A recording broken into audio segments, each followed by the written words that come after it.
জয় যিশু। প্রভু যিশু ও পবিত্র আত্মা। প্রভু যিশু ও পবিত্র আত্মা।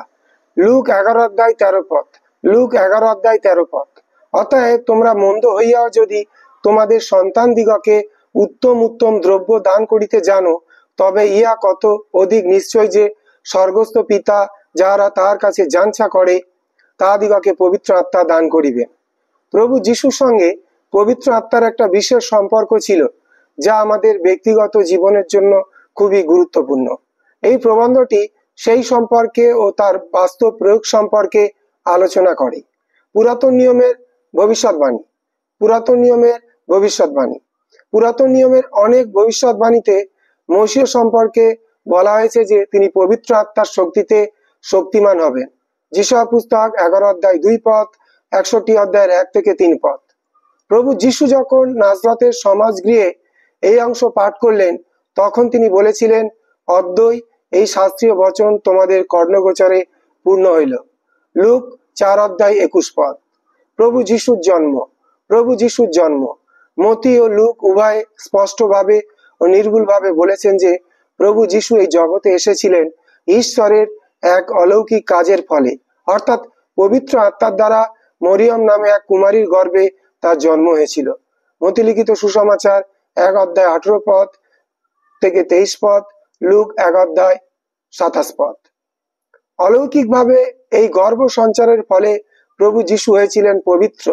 লুক 1:35, অর্থাৎ সব রকম কলুষতা থেকে মুক্ত। এটাই তাকে আমাদের পাপভার তার নিজের উপরে তুলে নেবার ও প্রায়শ্চিত্ত করার যোগ্য করেছিল। মতি 1:23। একজন শুদ্ধ ও পাপহীন মুক্তিদাতা ছাড়া আমরা পরিত্রাণের অভিজ্ঞতা পেতাম না। প্রভু যিশুর বাপ্তিস্ম। প্রভু যিশুর বাপ্তিস্ম। পঞ্চসপ্তমীর দিনে ও মণ্ডলীর যুগে অন্যান্য সময় যিনি তার শিষ্যদের পবিত্র আত্মায় বাপ্তিস্ম দান করলেন। পঞ্চসপ্তমীর দিনে ও মণ্ডলীর যুগে অন্যান্য সময় যিনি তার শিষ্যদের পবিত্র আত্মায় বাপ্তিস্ম দান করেন। লুক 3:16, প্রেরিত 1:4 এবং 5, 2:33-39। সেই প্রভু যিশুকেই পবিত্র আত্মায় অভিষিক্ত হতে হয়েছিল। জর্দান নদীতে জন বাপ্তাইজকের দ্বারা জলের অবগাহন নেওয়ার সময় পবিত্র আত্মা কপতের আকারে তার উপরে নেমে এসেছিলেন ও তাকে অভিষিক্ত করেছিলেন, যেন পরিচর্যা কাজের জন্য, পরিত্রাণ সাধনের জন্য তিনি প্রয়োজনীয় শক্তি লাভ করেন।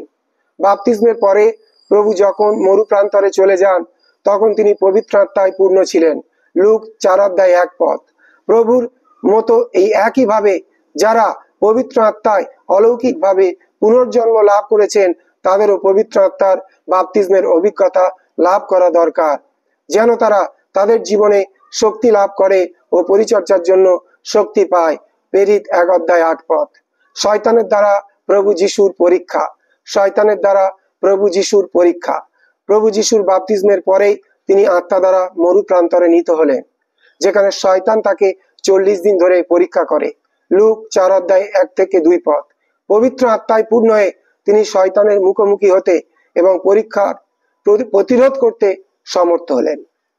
পবিত্র আত্মায় পূর্ণ হয়ে তিনি শয়তানের মুখোমুখি হতে এবং পরীক্ষার প্রতিরোধ করতে সমর্থ হলেন।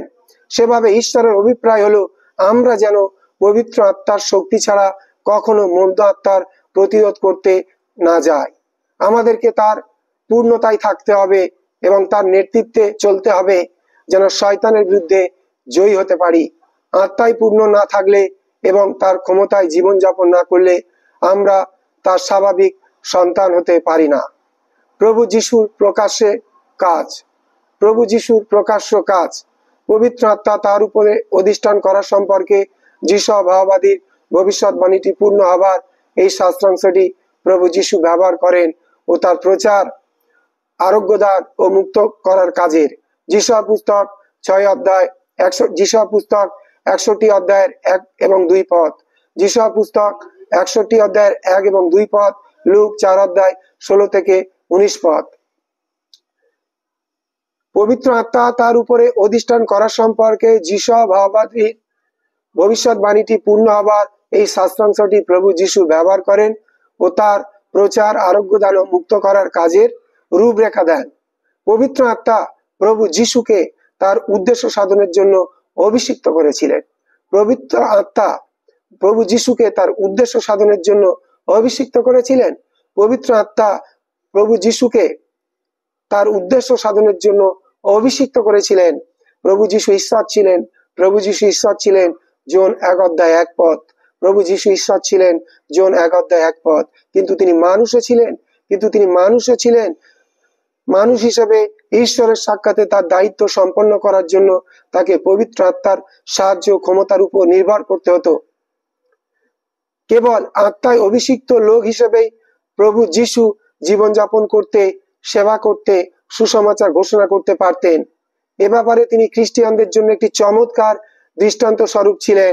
প্রত্যেক বিশ্বাসীকেই পূর্ণ মাত্রায় পবিত্র আত্মাকে গ্রহণ করতে হবে। প্রত্যেক বিশ্বাসীকেই পূর্ণ মাত্রায় পবিত্র আত্মাকে গ্রহণ করতে হবে। পবিত্র আত্মা সম্পর্কে প্রভু যিশুর প্রতিজ্ঞা। পবিত্র আত্মা সম্পর্কে প্রভু যিশুর প্রতিজ্ঞা। জন অবগাহক ভবিষ্যৎবাণী করেছিলেন যে প্রভু যিশু তার অনুসারীদেরকে পবিত্র আত্মায় বাপ্তাইজিত করবেন। এটা ছিল এমন এক ভবিষ্যৎবাণী যা প্রভু যিশু সমর্থন করেছিলেন। প্রভু যিশু প্রতিজ্ঞা করেছেন যে যত লোক চাইবে প্রভু যিশু তাদের সকলকে পবিত্র আত্মা দান করবেন। এইসব লুক 11:13 এইসব পদগুলিতে পবিত্র আত্মার পূর্ণতা বোঝায়। খ্রিস্ট প্রতিজ্ঞা করেছেন স্বর্গীয় পিতা তার সব সন্তানদেরকে এটি দান করবেন। এই প্রতিজ্ঞায় পঞ্চসপ্তমীর দিনে পূর্ণ হয়েছিল। প্রেরিত 2:4 যারা তার শিষ্য হয়ে পবিত্র আত্মার বাপ্তিস্ম কামনা করে তাদের সকলের জন্য এই প্রতিজ্ঞা এখনো বলবৎ রয়েছে। প্রেরিত 1:5 2:39 প্রভু যিশুর পুনরুত্থান। প্রভু যিশুর পুনরুত্থান। প্রভু যিশুর পুনরুত্থান। পবিত্র আত্মার শক্তির মাধ্যমে প্রভু যিশু কবর থেকে উত্থিত হয়ে প্রকৃত মসীহ ঈশ্বরের পুত্র বলে প্রমাণিত হন। রোমীয় পুস্তক 1:3-4 আমরা দেখি যে পবিত্র আত্মার মাধ্যমে প্রভু যিশু খ্রিস্টকে সব পরাক্রমে ঈশ্বরের পুত্র বলে ঘোষণা করা হয়েছে। আবার রোমীয় পুস্তক 8:11 আমাদেরকে বলে যে পবিত্র আত্মায় প্রভু যিশুকে কবর থেকে উঠিয়েছিলেন। প্রভু যিশু যেমন তার পুনরুত্থানের জন্য পবিত্র আত্মার উপর নির্ভর করেছিলেন, বিশ্বাসীরাও তাদের আত্মিক জীবন ও ভবিষ্যতে তাদের দৈহিক পুনরুত্থানের জন্য পবিত্র আত্মার উপর নির্ভর করবে। প্রভু যিশুর স্বর্গারোহণ। প্রভু যিশুর স্বর্গারোহণ। প্রভু যিশু পুনরুত্থানের পরে তিনি স্বর্গারোহণ করেন ও তার পিতার ডান পাশে বসেন ও সেই থেকে তিনি পিতার সঙ্গে সহশাসক রূপে রাজ্য শাসন করে আসছেন। এই গৌরবান্বিত পদে উন্নীত হয়ে তিনি তার পিতার কাছ থেকে পবিত্র আত্মা লাভ করেন এবং পঞ্চসপ্তমীর দিনে তার লোকদের উপরে তাকে সেচন করেন এবং এর দ্বারা তিনি রাজা, পুরোহিত ও ভাববাদী রূপে তার প্রভুত্ব ঘোষণা করেন। পঞ্চসপ্তমীর দিনে পবিত্র আত্মার সেচন ও সেই থেকে আজ পর্যন্ত তার কাজ মহিমান্বিত খ্রিস্টের উপস্থিতি, তার ক্ষমতা ও তার কর্তৃত্বের কথা বলে। প্রভু যিশুর সান্নিধ্য। প্রভু যিশুর সান্নিধ্য। পবিত্র আত্মা বর্তমানে খ্রিস্টের পক্ষে কাজ করছেন।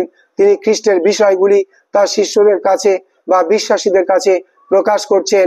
জন 16:14-15 পরিত্রাণের বা মুক্তির অনুগ্রহ সমূহ পবিত্র আত্মার মাধ্যমেই আমরা লাভ করে থাকি। সবচেয়ে গুরুত্বপূর্ণ বিষয়টি হলো আমাদের কাছে প্রভু যিশুর সান্নিধ্য। আমাদের কাছে প্রভু যিশুর সান্নিধ্য। জন 14:18 পবিত্র আত্মা প্রভু যিশুর ব্যক্তিগত উপস্থিতি সম্পর্কে আমাদেরকে সচেতন করে তোলেন। বিশ্বাসের মাধ্যমেই আমরা তার ভালোবাসা, আশীর্বাদ, সাহায্য, ক্ষমতা ও সুস্থতা লাভ করি। বিশ্বাসের মাধ্যমেই আমরা তার ভালোবাসা, আশীর্বাদ, সাহায্য, ক্ষমা ও সুস্থতা লাভ করি। বিশ্বাসের মাধ্যমেই আমরা প্রভু যিশুর ভালোবাসা, আশীর্বাদ, সাহায্য, ক্ষমা ও সুস্থতা লাভ করি। পবিত্র আত্মা আমাদের অন্তরকে ভালোবাসায়, প্রার্থনায়, ভক্তিতে ও আরাধনায় প্রভুর দিকে আকর্ষণ করেন। প্রভু যিশুর লোকদের জন্য তার পুনরাগমন। প্রভু যিশুর লোকদের জন্য তার পুনরাগমন। প্রভু যিশু প্রতিজ্ঞা করেছেন যে তিনি ফিরে এসে বিশ্বাসীদেরকে তার কাছে গ্রহণ করবেন। প্রভু যিশু প্রতিজ্ঞা করেছেন যে তিনি ফিরে এসে বিশ্বাসীদেরকে তার কাছে গ্রহণ করবেন যেন আমরা সব সময় তার সঙ্গে থাকতে পারি। খ্রিস্টের এই পুনরাগমনটিকে বিশ্বাসীদের পরম ধন্য প্রত্যাশা বলে বলা হয়েছে। তীত 2:13 এই ঘটনার জন্য আমরা প্রার্থনা ও আকাঙ্ক্ষা করি। শাস্ত্র বলে যে পবিত্র আত্মা আমাদেরকে প্রভুর আগমনের জন্য ঈশ্বরের কাছে ক্রন্দন করতে নির্দেশ দেয়।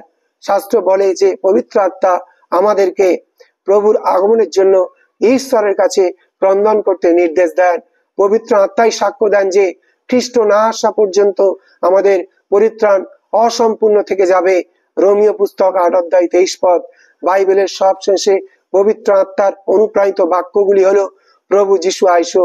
বাইবেলের সব শেষে পবিত্র আত্মার অনুপ্রাণিত বাক্যগুলি হলো প্রভু যিশু আইসো। প্রকাশিত বাক্য 22:20 প্রকাশিত বাক্য 22:20 বাইবেলের সব শেষে পবিত্র আত্মা অনুপ্রাণিত বাক্যগুলি হলো প্রভু যিশু আইসো। প্রকাশিত বাক্য 22:20 জয় যিশু।